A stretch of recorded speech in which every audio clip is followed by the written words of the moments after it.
quando nós discernimos esse tema na semana passada, o Senhor moveu a nós, primeiro do núcleo, a darmos uma resposta de amor àquilo que estávamos propondo, né? O tema dessa noite é o seguinte: é somente a vós, Senhor, que devemos adorar. Vamos repetir? É somente a vós, Senhor, que devemos adorar. Agora eu te convido a repetir isso em primeira pessoa. Diga assim: é somente a vós, Senhor, que eu devo adorar.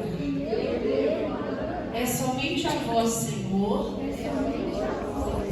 que eu decido adorar. É somente a vós, Senhor, que eu escolho adorar.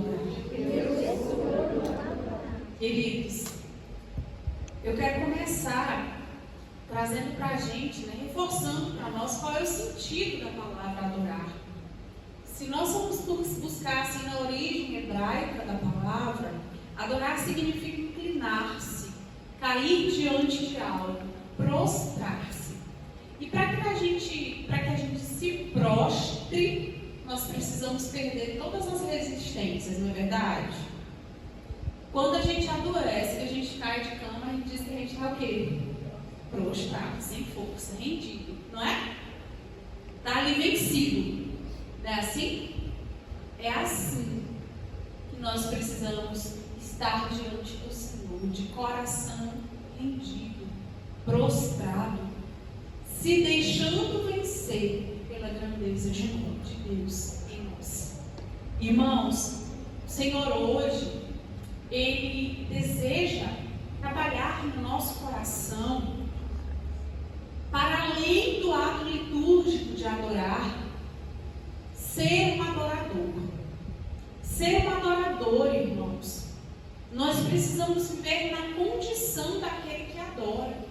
Não só daquele que presta um culto de adoração a Deus. Não só daquele que dobra os joelhos diante de Jesus e profere palavras de adoração, entende? Não só aquele que vem no templo e naquele tempo determinado, naquele lugar, naquele momento, presta um culto de adoração ao Senhor. O Senhor deseja nos elevar à condição de adorador, fazer ir além do ato litúrgico, viver como um adorador, levar para fora das paredes do santuário a adoração em espírito e em verdade, no ritmo da nossa vida, irmãos. Adorar é reconhecer a autoridade de Deus. Mas hoje, além de reconhecer a autoridade de Deus, nós vamos também reconhecer a nossa relação com essa autoridade. Para assim, irmãos, nós podermos ser livres dos cativeiros nos quais nós nos encontramos aprisionados. Sabe, irmãos, é muito engraçado a forma como Deus vai agindo no nosso meio. Porque na nossa consciência, no nosso entendimento, nós somos livres. Nós temos liberdade. Nós não vivemos em cárcere. Mas hoje o Senhor quer ampliar a nossa visão para nós podermos perceber que só é livre quem se submete. Só é livre quem se prostra. Só é livre quem é adorador. Não é quem adora como um ato isolado, porque graças a Deus nós somos uma igreja que se alimenta e se sustenta da Eucaristia. Então nós adoramos ao Santíssimo Sacramento do altar, toda vez que a gente vem aqui na capela, toda vez que o Santíssimo é exposto, toda vez que o Santo Sacrifício é renovado na missa. Nós não estamos falando do ato de adorar, nós estamos falando da vida do adorador, de adorar a Deus onde nós estivermos, naquilo que nós fizermos. Por isso eu te convido a pegar a sua palavra e você vai abrir o Salmo 92, tá? É um salmo curtinho, mas de muita potência, irmãos. Salmo 92, na Bíblia Ave Maria. Se for de tradução hebraica, é o 93, tá? E o Salmo Salmo 92, nós vamos ler todinho, só são 5 versículos. Começa assim: o Senhor é rei e se revestiu de majestade. Ele se cingiu com um cinto de poder. A terra, que com firmeza ele estabeleceu, não será abalada. Desde toda a eternidade o vosso trono é firme, e vós desde sempre existis. Elevam os rios, Senhor, elevam os rios a sua voz, e fazem eclodir o fragor de suas ondas.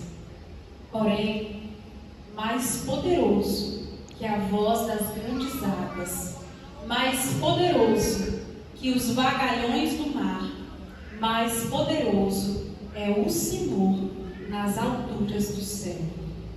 Vossas promessas são sempre dignas de fé, e a vossa casa, Senhor, é santa na duração dos séculos.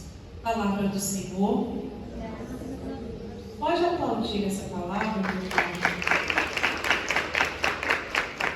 Nós temos um rei. Nós não vivemos num sistema de governo chamado monarquia, mas eu e você temos um rei.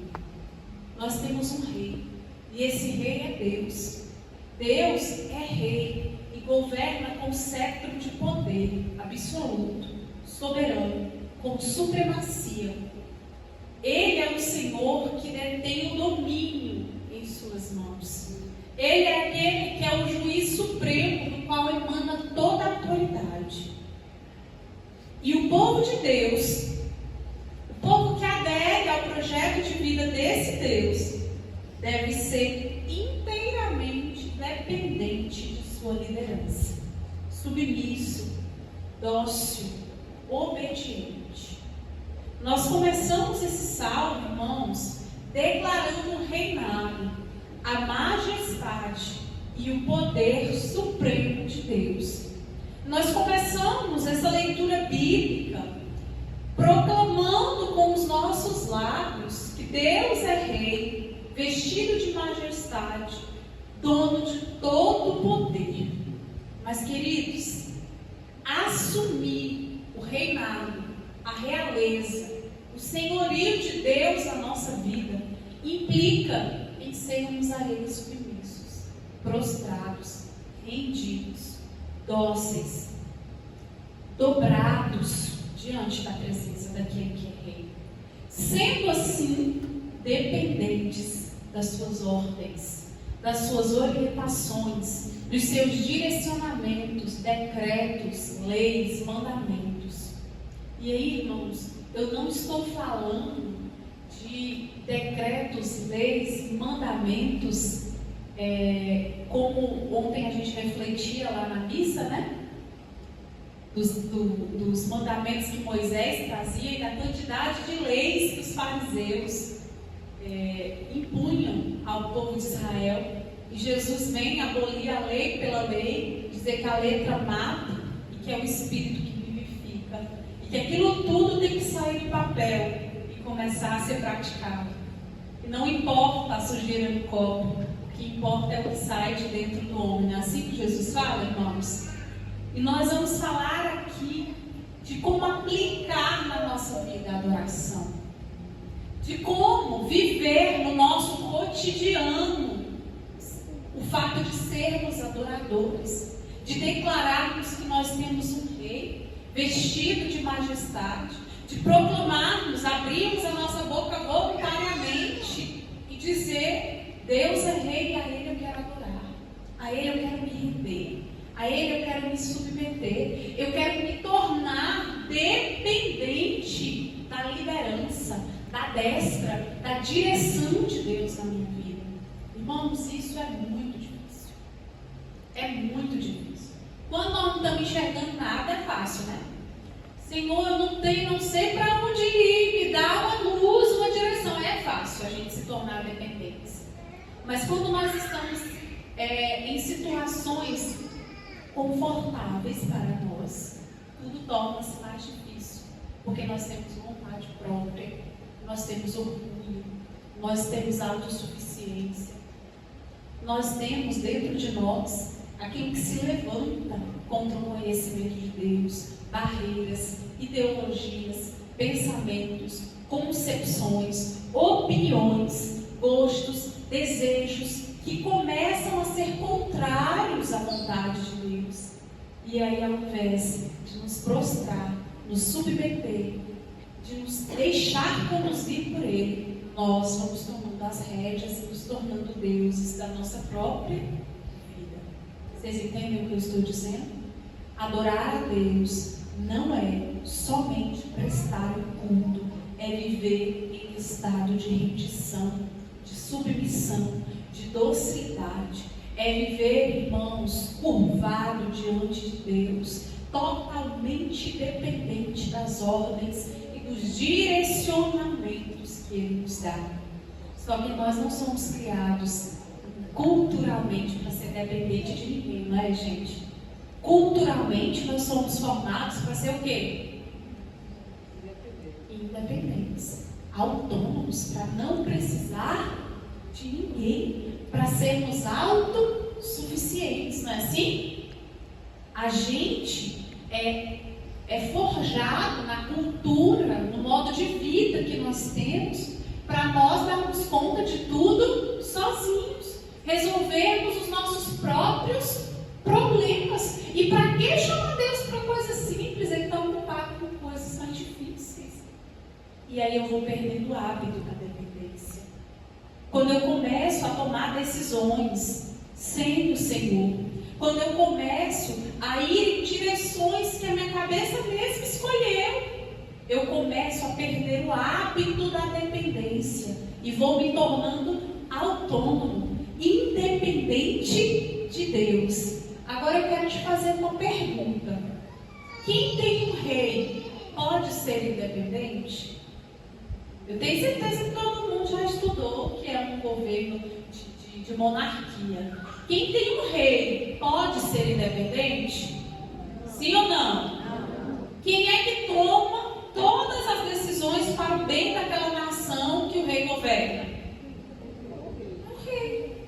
Com a nossa vida não é diferente, irmãos. Nós precisamos retornar ao hábito da dependência de Deus para nós vivermos como adoradores. Nós precisamos que o nosso joelho dobrado diante do Senhor aqui no templo, na casa dele, ecoe na nossa vida prática, irmãos. Nós precisamos permitir que essa declaração que nós fizemos aqui, é somente a vós, Senhor, que eu devo adorar, ela reverbere na nossa vida. Nós precisamos permitir que o ato de adorar seja tão constante, o ato de render-se, de prostrar-se, de dobrar-se, de submeter-se, seja tão constante em nós, que nós sejamos totalmente dependentes de Deus, a ponto de não darmos nem um passo sem a companhia dele, sem o consentimento dele, irmãos. Esse salmo também exalta o poder de Deus, não é verdade? Ele diz que o poder de Deus é eterno. Engraçado que no primeiro versículo, quando diz Deus é rei e se revestiu de majestade, na linha B já vai dizendo assim: ele se cingiu com um cinto de poder. Cingir significa estar pronto para agir com diligência. Deus está pronto para agir com diligência em favor do seu povo. Deus está a postos, esperando que você diga: vem comigo, Senhor. Me ajuda a caminhar aqui, me acompanha nessa tarefa, me conduz hoje nesse dia. Deus, Ele está a postos para agir em favor e em defesa do seu povo. O Senhor está de prontidão, com todo o poder que lhe é próprio, irmãos, para agir em teu favor, para estender a mão para ti. A palavra de Deus também está dizendo que aquilo que Ele estabelece não será abalado. Aquilo que o próprio Deus estabelece, aquilo que Ele firma, fundamenta, não será abalado. E aí, se nós trouxermos isso para a nossa vida prática. Quem tem estabelecido os projetos da tua vida, da tua casa? Porque se foi Deus que estabeleceu, irmão, isso não será abalado. Agora, se você mesmo estabeleceu, aí eu não posso te garantir que será abalado. Eu não estou dizendo que você não pode ter vontade própria, sonhos. Você deve, porque Deus nos deu livre-arbítrio para sonhar, para ter desejos, vontades interiores. Mas você precisa submeter tudo isso ao seu rei, aquele que você declarou que vai adorar com a sua vida, lá fora, não só no culto religioso. Irmãos, a palavra diz que o trono de Deus é firme, é imbatível e que é desde sempre e para sempre, eterno. Não importa o que aconteça, Deus está sentado no trono. O poder de Deus subsiste eternamente, independente de como o mundo está, independente do que está acontecendo na sua e na minha vida. O poder de Deus permanece inabalável, irmãos. Cabe a cada um de nós escolher se submeter a esse poder ou não. Independente da sua opinião, da sua vontade, da sua atitude, Deus é rei. Independente da sua aprovação, da sua escolha, da sua decisão, o poder dele é eterno. Isso não vai mudar. A natureza de Deus não muda por causa do que nós achamos ou do que nos acontece. Deus permanece sendo rei, permanece sendo poderoso, sentado no trono, coroado de glória, com o cetro na mão, governando o mundo. Independente das suas escolhas. Agora, existe uma adesão pessoal ao senhorio de Deus. Existe uma decisão que eu tomo livremente de me submeter ao governo do Senhor ou não. Ou não. E isso é ser adorador, irmãos. Aí está dizendo que mais poderoso do que o estrondo das ondas é o Senhor. Mesmo, irmãos, que o estrondo das ondas seja assustador e o medo tente nos intimidar, mais poderoso é o Senhor. Repete comigo. Mais poderoso é o Senhor. Mais uma vez. Mais poderoso é o Senhor. Mesmo que nós estejamos em alto mar e a agitação do oceano seja tão grande que forme os vagalhões, as imensas ondas do mar, que parecem invencíveis, e até pensamos que nós vamos submergir diante delas, mais poderoso é o Senhor. Mesmo que você esteja numa tempestade, irmãos, em alto mar, no meio do oceano, com o barco prestes a afundar, mais poderoso é o Senhor. Mesmo que os nossos problemas se agigantem, cresçam, aumentem e pareçam invencíveis, mais poderoso é o Senhor. Mesmo, irmãos, que nós nos sintamos como prisioneiros sob o jugo daquilo que nos oprime, daquilo que nos massacra, mais poderoso é o Senhor. E você pode agora olhar para as situações da sua vida que se levantam mesmo como grandes ondas que parecem que vão nos engolir e declarar que mais poderoso é o Senhor. Mais poderoso é o Senhor. O Senhor é rei e se revestiu de majestade. Ele se cingiu com um cinto de poder. Está pronto para exercer o reinado dele na sua vida, irmãos. Suas promessas sempre se cumprirão. São dignas de fé. E agora cabe a você escolher submeter-se a esse reinado ou não. Amém? Vamos dar nossa resposta ao Senhor orando? Feche os seus olhos um minutinho.